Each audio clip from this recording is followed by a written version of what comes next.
Okay, let's talk about the Maschine Plus.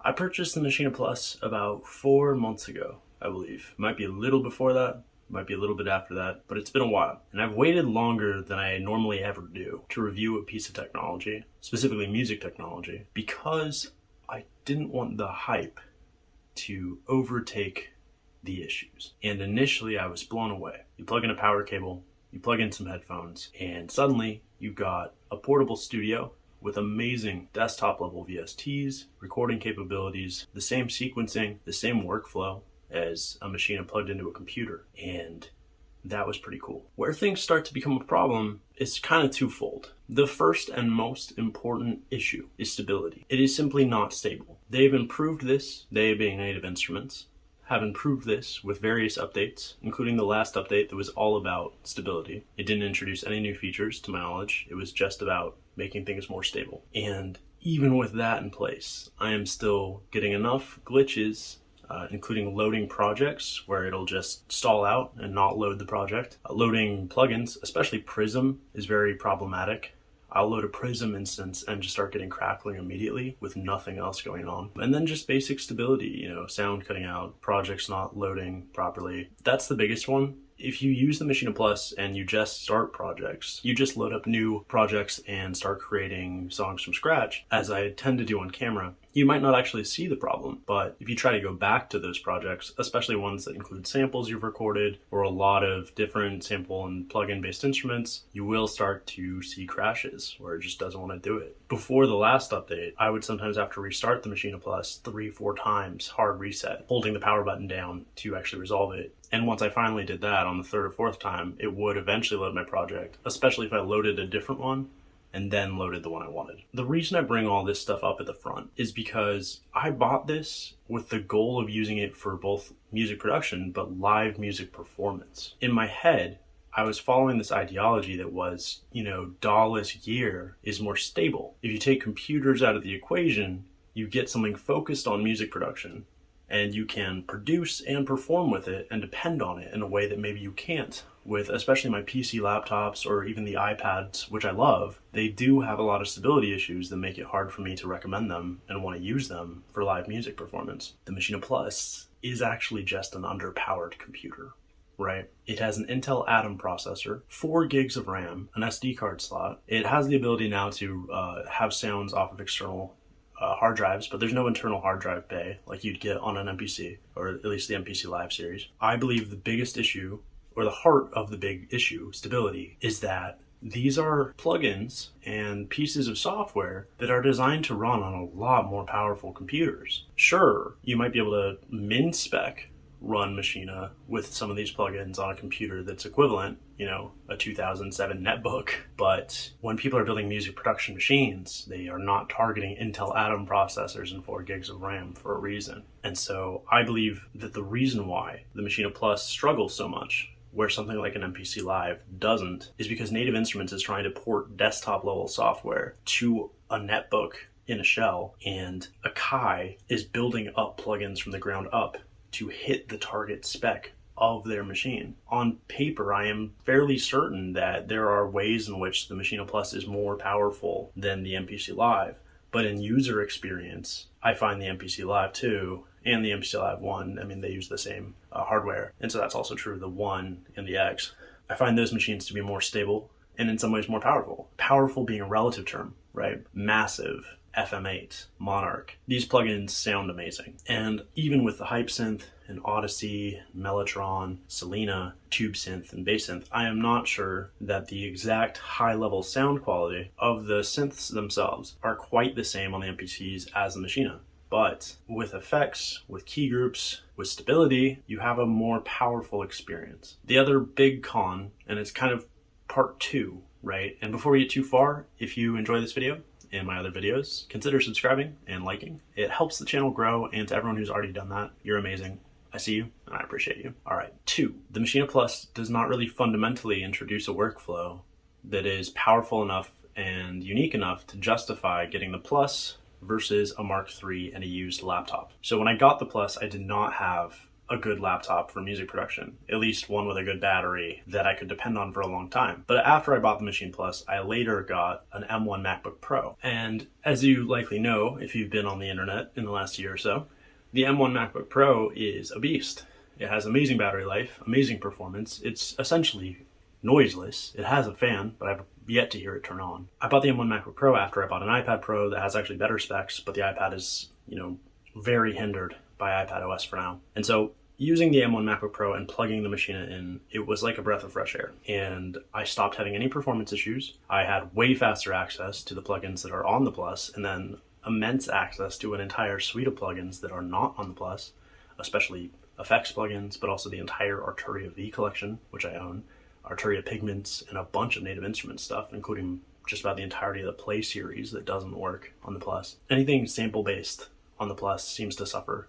I think it's why they don't default download the Retro Machines collection, because any of those suckers will push your CPU to like 40% just with an instance of that. Like the DX keyboard plugin from Retro on the Maschine Plus will just tank CPU performance. I think it's kind of sad that with enough time, I will likely get to a negative viewpoint on most products, but it is why I waited this long. I feel like a lot of Maschine Plus coverage was not harsh enough, because I think a lot of Maschine Plus coverage was not sponsored, but subsidized. By that I mean I don't think the majority of people reviewing the Maschine Plus went out to Guitar Center and paid $1,400 of their own money. And when you do that, I think you expect something different than you might if you got it for free. Money's relative, right? $1,400 to a really successful YouTuber might not be a lot.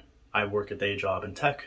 $1,400 is doable, but it did take a long time to pay back. So yeah, part two is primarily, if you just plug a Maschine, any, like the Mark III, the Plus, into a computer, you have the same experience.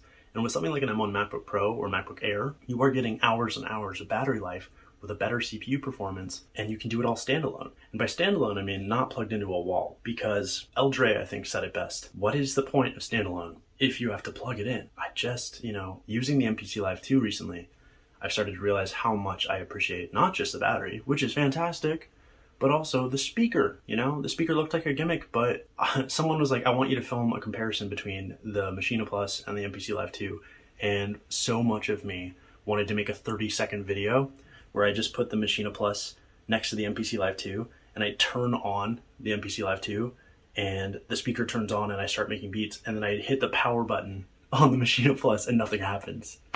Because that's actually, that besides stability, that's the most important difference. One of these standalone music production DAW in a boxes actually is standalone, and the other one requires wall power or some kind of convoluted ripcord anchor battery pack, like stuff. If you have to augment it to that degree, then that's not a feature of your product, that's a troubleshooting workaround. And I do enough of that in my day job.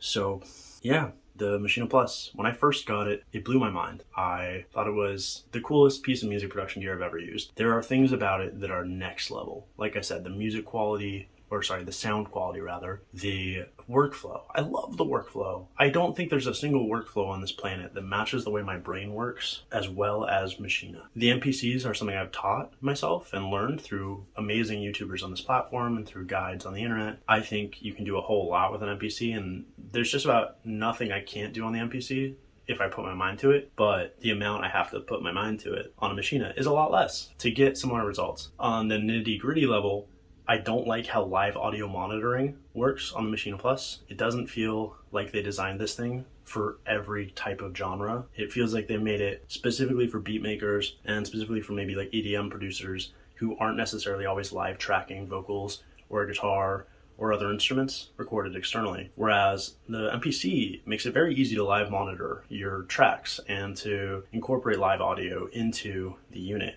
Both can do it, but you can have effects easily without any kind of workaround on your input track when you're recording audio, either in the sampler or in just an audio track on the MPC, and it's not baking those effects in. You can turn them off later, your live audio signal is still clean, but you can actually hear the effects. You can hear auto-tune now, harmonizer, all kinds of really cool vocal plugins. I'm sure down the line they'll try to jam those into the Maschine Plus, but to be honest, it feels like Maschine Plus fails on a hardware level, and that's dangerous. I've seen YouTube comments from Native Instruments on different videos saying that they are working to make this product as good as it can be, that their plan is not to just replace it, but I am not certain that all of the issues with this platform are software based. The software is not there for sure, but I do think it's going to be a classic example of wait for version 3, right? Maybe version 2. But you look at the Maschine desktop units, right? The Mark 1, I don't even actually know if I've seen it.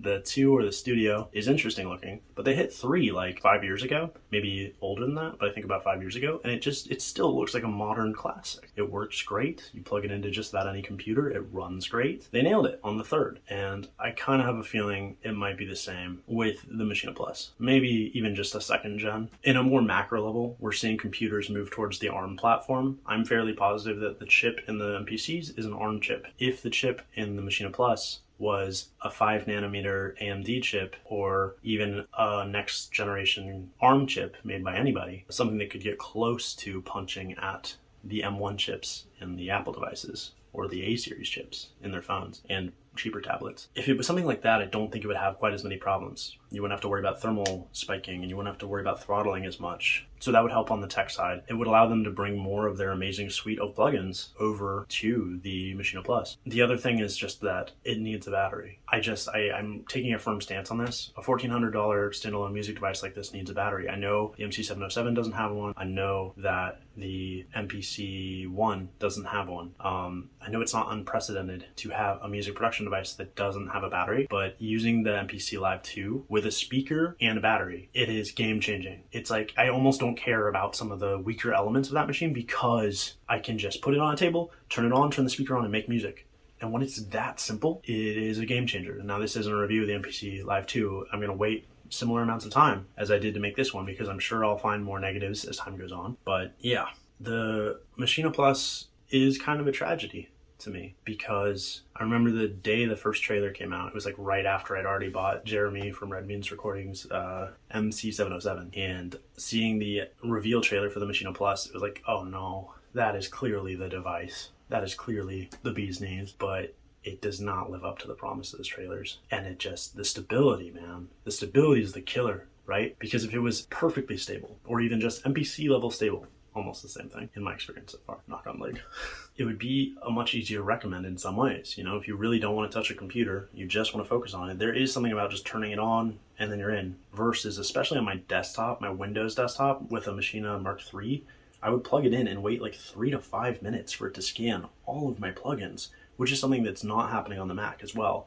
which makes the Mac a better user experience. I don't know why. That's not a PC versus Mac thing. That's a whatever was going on with my desktop I built versus this M1 MacBook Pro, but that added to the negative experience of using plugged in Maschine. I want to touch on quickly that aesthetically, I think this is the best looking music device I've ever owned or used. I get plenty of really awesome comments. People who see it in person, very few because of, but the few people who've seen it say it looks fantastic, especially when it's on and it's got the RGB. I would love to show you, but it doesn't have a battery, so just imagine. But yeah, it's really pretty. It's light. I understand why they wouldn't want to put a battery in, but they need to. It needs to have a battery. I'm sorry, it just does. I would take an extra inch. I would. Throw a speaker in that bad boy, throw a battery in there. Compete, please. This thing came out after the MPC Live 2, and I don't know. I don't want to burn any bridges here, but it's not like anyone's sending me free anything anyway, and also I would never want to jeopardize my integrity with free anything anyway, so don't buy it. That's when people are like, should I buy this thing? No.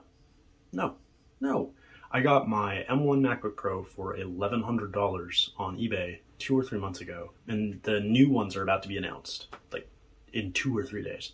So the price of an M1 MacBook Air and an M1 MacBook Pro from 2020 is going to keep going down. You can get a used Maschine Mark III for like $500, $550 on Reverb or eBay with the license, right? So those two together, you get a $900 MacBook Air and a $500 Maschine Mark III with the software, and you have a more powerful standalone with a battery setup than the Maschine Plus for the same price. This is US prices. I still paid $1,400. They're still $1,400 in the US. I know that's a little different. The used market now finally kind of exists for the Plus. I've seen them go as low as $900 in my local area and more like $1,000 or $1,100 on Reverb. I still don't think it's worth it for that price, and that comes down to the stability thing.